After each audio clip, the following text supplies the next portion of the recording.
एक बहुत ही मज़ेदार खबर भारत की जानिब से आई है। अगर देखा जाए इंडियन स्पेस रिसर्च ऑर्गेनाइजेशन ने एक ऐसा कारनामा कर दिखाया है जिससे भारत दुनिया का दूसरा बड़ा मुल्क बन गया है। 3, 2, 1, 0 lift off normal. Yet another successful mission of PSLV has been accomplished. नया साल आ चुका है। इसके साथ साथ बहुत सारी खुशखबरियां भी जो है हमें देखने को मिल रही हैं भारत से।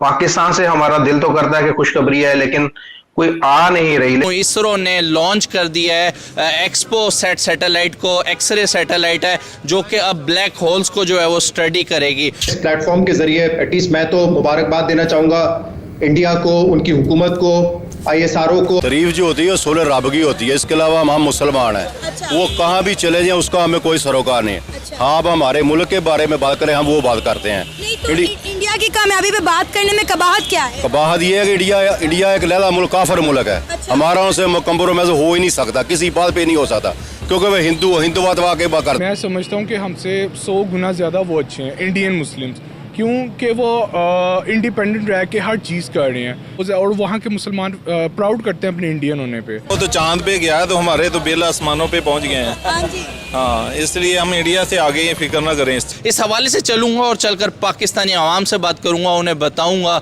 स्पेस प्रोग्राम के अंदर भारत जो है वो डे बाय डे एक नई इन्वेंशन जो है वो करता जा रहा है, नई नई सैटेलाइट्स बनाता जा रहा है। पाकिस्तान का स्पेस प्रोग्राम कहाँ पर इस टाइम स्टैंड कर रहा है।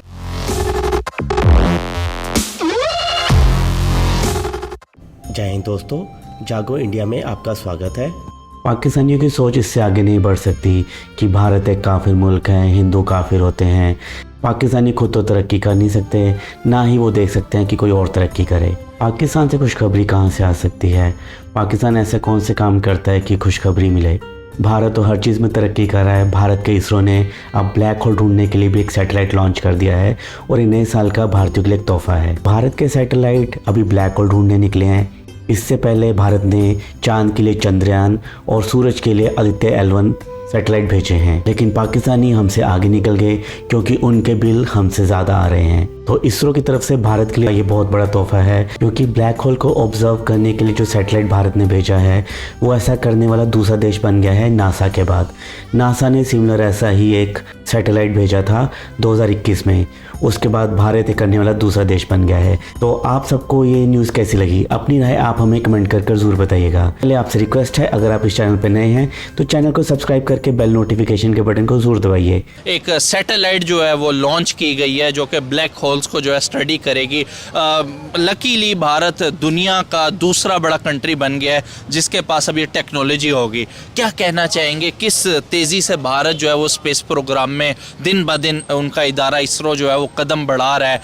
डेली कोई ना कोई नई खबर आती है, कोई नई सैटेलाइट लॉन्च होती है। क्या कहना चाहेंगे आप?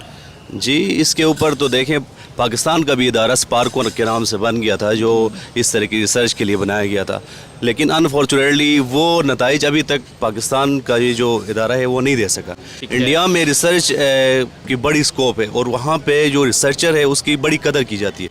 मैं खुद चाइना से, मेरी जो डिग्री है ग्रेजुएशन मैंने चाइना से की हुई है, वहाँ पे भी जो रिसर्च बेस्ड जो काम होता है उसको बहुत ज़्यादा इंपॉर्टेंस दी जाती है। पाकिस्तान में अनफॉर्चुनेटली ये चीज़ नहीं है, तो इसकी वजह से मतलब इधर काम नहीं हुआ।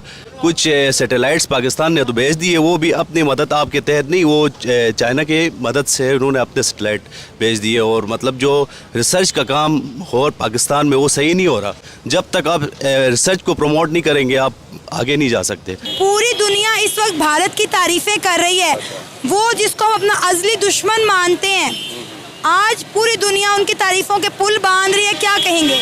तारीफ जो होती है सोलह रब की होती है, इसके अलावा हम मुसलमान हैं। अच्छा। वो कहाँ भी चले जाएं उसका हमें कोई सरोकार नहीं है। अच्छा। हाँ, अब हमारे मुल्क के बारे में बात करें, हम वो बात करते हैं। नहीं तो इंडिया की कामयाबी पे बात करने में कबाहत क्या है? कबाहत ये है कि इंडिया एक लैला मुल्क, काफर मुल्क है। अच्छा। हमारा उनसे कंप्रोमाइज हो ही नहीं सकता, किसी बात पे नहीं हो सकता, क्योंकि वह हिंदुवाद वाकई बात करते हैं। मुसलमानों को ना जीना हराम किया वहाँ पे, क्यों उसकी हम बात क्यों करें? हम उसकी हम हमारे मुल्क के बारे में पूछे, इसके हालात क्या है, ये क्यों नहीं जा सके? हाँ, मैं ये बताता हूँ, मैं आपसे वो भी पूछूंगी कि हम क्यों नहीं जा सके। पहले मुझे आप ये बताएं, आपने कहा वो काफिर है। हाँ जी, हाँ जी। काफिर तरक्की कर गया है, ठीक है, हम मुसलमान होकर तरक्की नहीं कर पाए। हाँ, मैं ये बताता हूँ, पाकिस्तान को तकरीबन 76 साल या 78 साल पाकिस्तान को आज़ाद हुए हो गए हैं, ठीक है ना।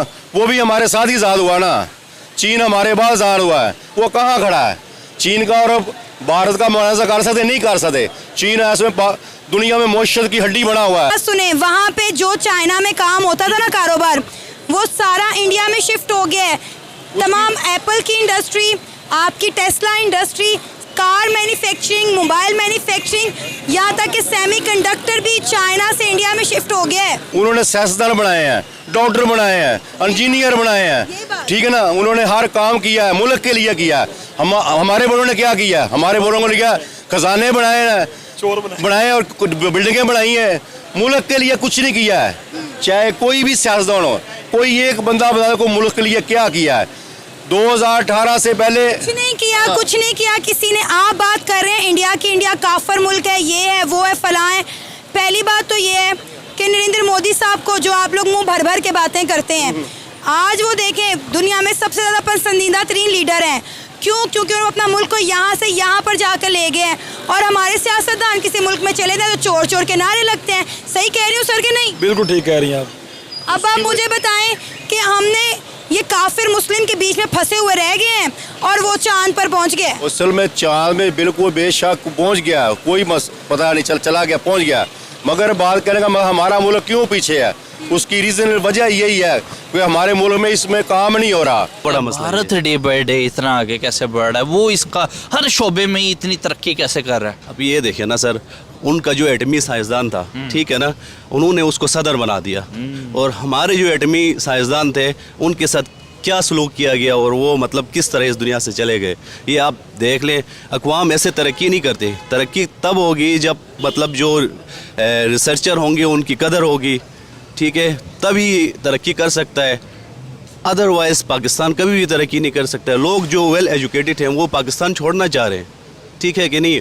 ना लॉ एंड ऑर्डर है यहाँ पे, ठीक है, ना मतलब किसी और चीज़ की कदर है, तो लोग यहाँ बैठ के करेंगे क्या? क्या लग रहा है मौजूदा करंट टाइम के अंदर अगर देखा जाए तो भारत बहुत से शोबों में पाकिस्तान से इस टाइम आगे है?